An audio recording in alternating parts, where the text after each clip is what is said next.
It's one of the most mind-boggling feats of ingenuity in modern history. During World War II, America found itself facing an urgent need to house, feed, and train a rapidly expanding military force. But what if I told you that they managed to build 1 million barracks without using a single nail? Now, imagine the scale of that problem. You've got millions of soldiers arriving from all across the country every day, and the clock is ticking. The war is in full swing, and the United States is throwing itself into the fight like never before. But there's a catch. The military's traditional methods of constructing barracks, the lumber-heavy steel brace structures, would take too long, and resources were already stretched thin. This was where a little-known but visionary solution would make all the difference. What if they could build barracks that didn't require nails or even wood in the traditional sense? What if they could use the simplest materials that could be sourced quickly and built with the least amount of manpower? Enter the genius of Henry J. Kaiser, a man known primarily for his massive shipbuilding operations during the war. The Kaiser shipyards were churning out Liberty ships at an incredible rate. But Kaiser wasn't just focused on ships. He was thinking bigger. His solution? The use of prefabricated interlocking steel and concrete slabs to construct modular, durable barracks at lightning speed. But why were nails the enemy? How did something so simple as avoiding a small metal fastener change the course of military housing forever? Let me tell you, it wasn't just a matter of saving time. The answer, as you might imagine, is far more complex, and it's a story of desperate innovation, courage under pressure, and some serious risks. But here's the twist. The solution didn't just change the war, it had a lasting impact on post-war America. So, how did this bizarre construction method actually come to be? And what made it so revolutionary? Stick with me, because the story takes a turn you won't see coming. As the war dragged on, the U.S. military found itself in a truly unprecedented situation. Soldiers were pouring into training camps across the country, and the need for housing was urgent. The Army couldn't just wait months for traditional wooden barracks to be built. Every day counted. But the materials, as well as the manpower, were in short supply. Construction crews, often made up of soldiers themselves, were stretched thin. That's where Henry J. Kaiser's ingenuity came in. He wasn't just a businessman, he was a master of logistics. Having already revolutionized shipbuilding with his prefabricated methods, Kaiser turned his eye to military infrastructure. What if the military could build something that could go up almost overnight, using minimal labor and without any of the typical delays? The answer was simple in its complexity. Modular barracks made of concrete and steel, interlocking in a way that didn't need nails to stay intact. But the process wasn't without its hurdles. The idea of concrete barracks was far from conventional. The Army had always relied on wood and steel, and while the thought of using concrete for something so mobile was innovative, it didn't come without risk. It was new, untested. Engineers worried about durability and weather resistance. After all, soldiers were expected to live in these barracks for months on end, sometimes in extreme conditions. Still, Kaiser was persistent. The decision came down to necessity. Speed and efficiency were the priorities. The Army couldn't afford to wait. A bold move was made on a massive scale. Kaiser's team built a prototype barrack that was completely modular, with large, heavy concrete slabs that could be stacked and fastened into place. No nails, no massive construction teams, just a simple, effective design. But there was something far more unexpected about the project that no one had planned for. What do you think happened when those first barracks were built? What happened when the soldiers walked into them?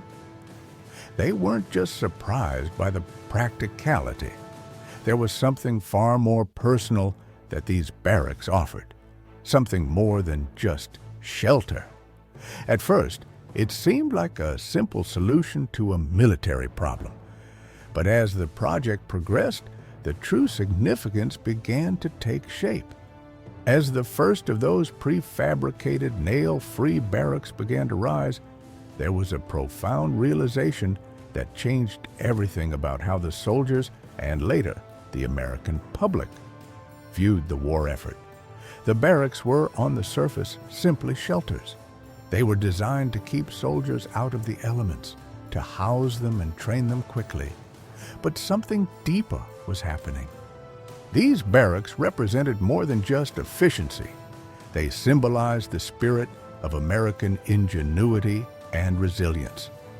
The design itself was a triumph of simplicity.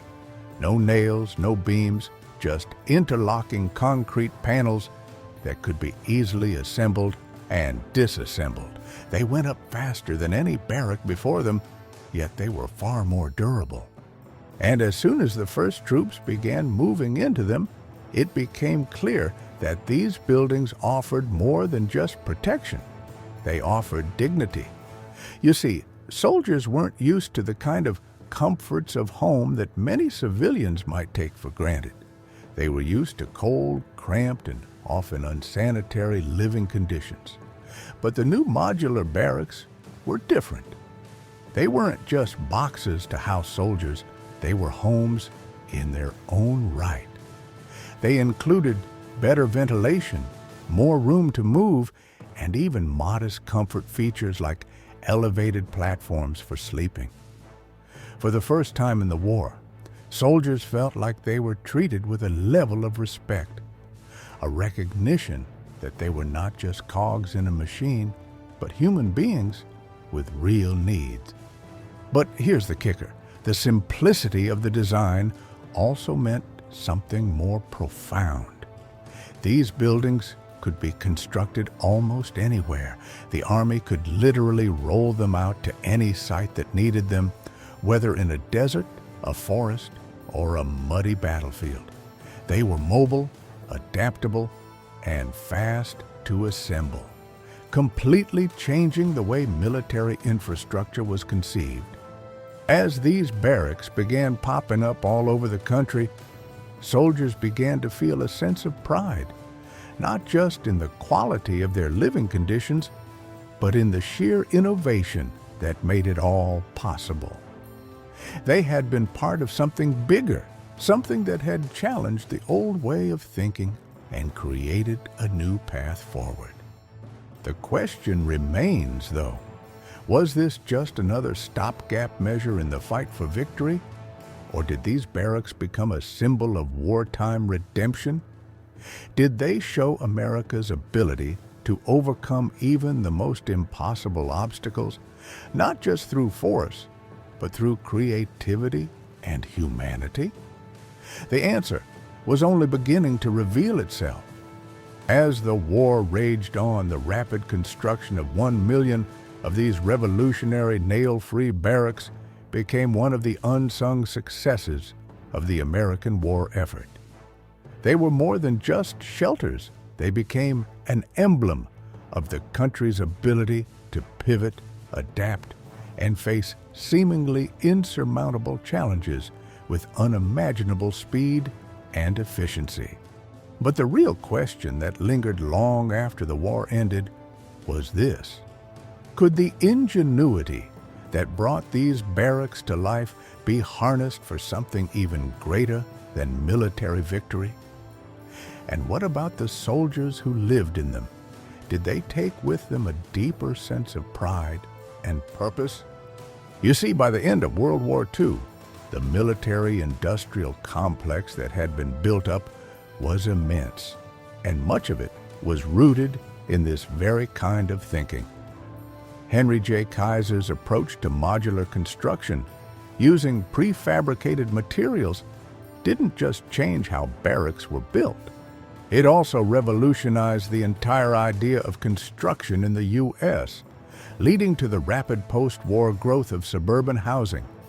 These prefab methods, originally developed to meet the urgent demands of wartime logistics, laid the groundwork for what would become the booming American dream of home ownership.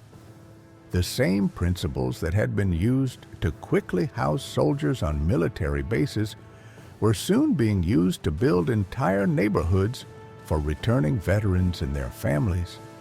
But let's not forget the soldiers themselves. They had lived through the roughest conditions in history, enduring the worst of war's dehumanizing effects. Many of them had suffered through months of uncertainty in makeshift camps or barely adequate housing. For them, the modular barracks were not just about comfort, they were a symbol of respect in a world that often treated them as expendable. There was something deeply human in those barracks, something that said, "We see you, we understand you, you're worth the effort." And perhaps that was one of the most surprising emotional impacts of all. In the midst of battle, when it seemed like everything had been reduced to a fight for survival, the very places where they slept offered a glimpse of dignity and humanity. The legacy of the nail-free barracks didn't stop there.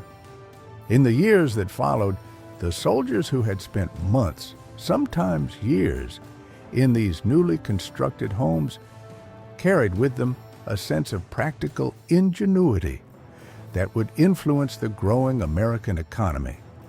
Their experiences became the foundation for a nation eager to rebuild, to rise from the ashes of war, and to carry forward a new vision of what was possible.